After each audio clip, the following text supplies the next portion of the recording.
Hey guys, the first episode of Season 2 just ended and it was spectacular. Blood and cheese just happened, a son for a son.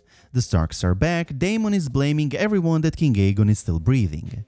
And how breathtaking that meeting between Rhaenyra and Jace was.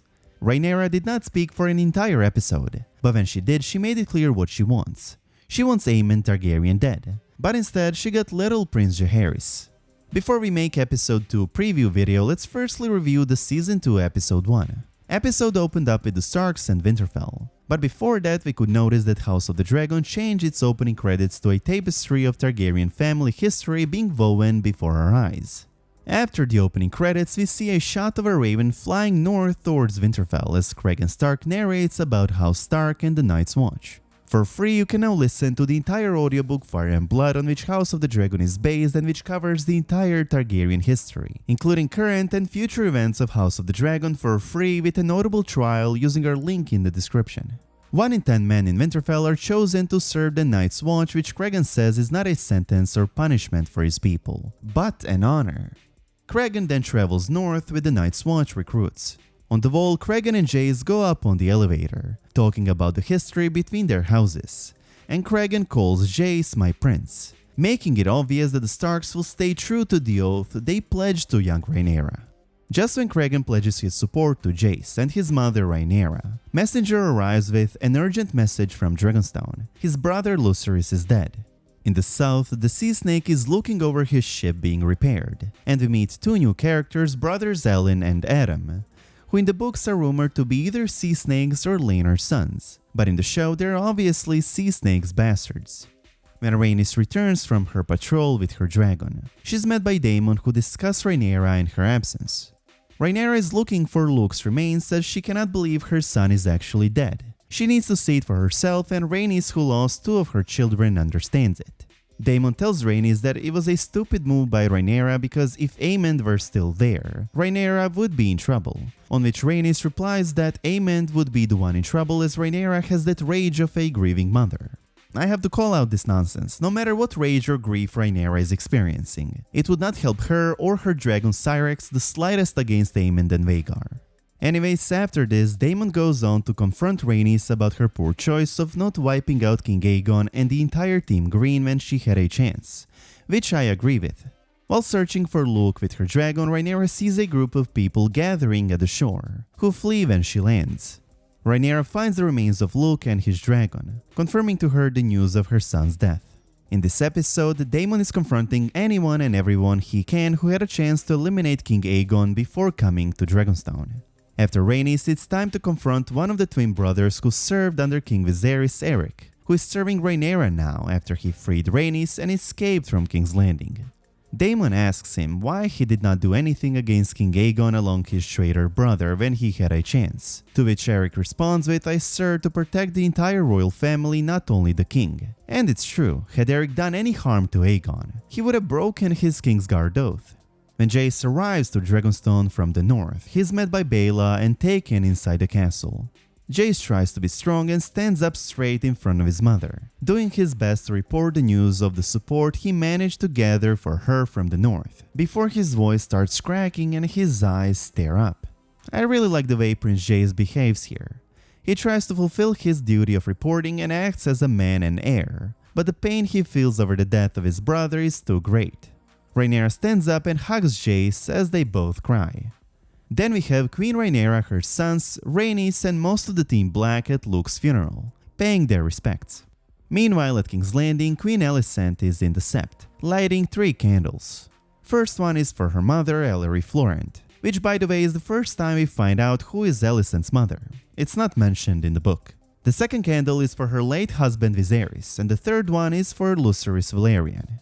This is interesting, it shows how Alicent still holds love for Rhaenyra, and obviously it shows how Alicent disapproves Aemond's action. In this episode we learn that Alicent and Cole are in a secret love relationship as there are a few intimate scenes between the two. This was foreshadowed in Season 1 when I suspected they already had something going on, just by the looks they gave each other and that one line that stuck in my mind when Alicent told Cole, "Everything you feel for me," and then made a huge pause and a suspiciously long look before finishing with "as your queen." This did not start in Season 2, it's been ongoing. King Aegon is portrayed in better and more interesting light this season. He's not just a villain, he loves his children and also wants to be a liked and respected king.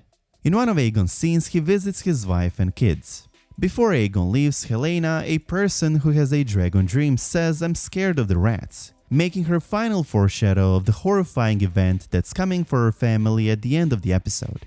After all, the episode is not called A Son for no reason. When King Aegon attends his small council, he brings with himself his little son Jaehaerys. It's obvious that Aegon wants to be a better father than Viserys was to him, and wants to include his son more in his life. The little boy is bothering Tywin Lannister, who makes it clear that he does not appreciate the presence of a young prince. King Aegon nearly orders Tywin to play pony with the young prince before Alicent interrupts. Aemond also joins the small council against Alicent's will. Aegon is annoyed that the North and Riverrun have not responded to them. Tywin Lannister says the Lannister forces are gathering at Golden Tooth. Team Green is gearing up for the war. Criston mentions that the Riverlands are pivotal to the war, and Harrenhal is the key to the Riverlands, which is completely true, and which is something Daemon realized way sooner than the Greens, as he said it in the last season. Aegon then goes to the throne room, accompanied with his friends Sir Rhaen and Sir Estermond. The reason he goes there is to hear ordinary people's petitions, and try to make life easier for them. I bet no one expected that from Aegon, but he's not completely evil. I support Team Rhaenyra and Daemon, but I believe Aegon is largely a product of his upbringing. His father's neglect, coupled with constant pressure and influence from his mother and grandfather to secure power, shaped him significantly. As King, Aegon is surprisingly open-handed with people and their petitions, much to Otto's displeasure. When Aegon walks up the steps, Snake Larys asks for a private word, trying to get on Aegon's good side. But I think Aegon will see straight through him. He's been surrounded by power-hungry people his whole life. Larys also spoke to Alicent, informing her that he had eliminated any staff he suspected of favoring Rhaenyra, and personally selected new ones. This further consolidates Larys' power within the Red Keep, as nearly all servants now report directly to him, effectively making them his spies. Notice how Larys no longer stands hunched over in front of Alicent, but upright. Her power, once significant when ruling in her husband's stead, has diminished. Now Larys stands hunched over in front of King Aegon. Throughout the entire episode, Rhaenyra is present, but doesn't utter a word. All we see is the pain and grief she faces. When she finally speaks, Rhaenyra attends her council and tells Daemon these words, "I want Aemond Targaryen." Daemon through Mysaria orchestrates a son-for-a-son event. Hooded Daemon sneaks into King's Landing and hires first a man called Blood, a gold cloak who served under Daemon back in the day as he was their leader. Daemon was their commander who bestowed upon them the gold cloaks that made them renowned, elevating the order to its peak. Daemon now has recruited a butcher named Blood. He needs someone who knows secret ways through the Red Keep, leading them to visit a rat catcher called Cheese. Daemon orders them to eliminate Aemond.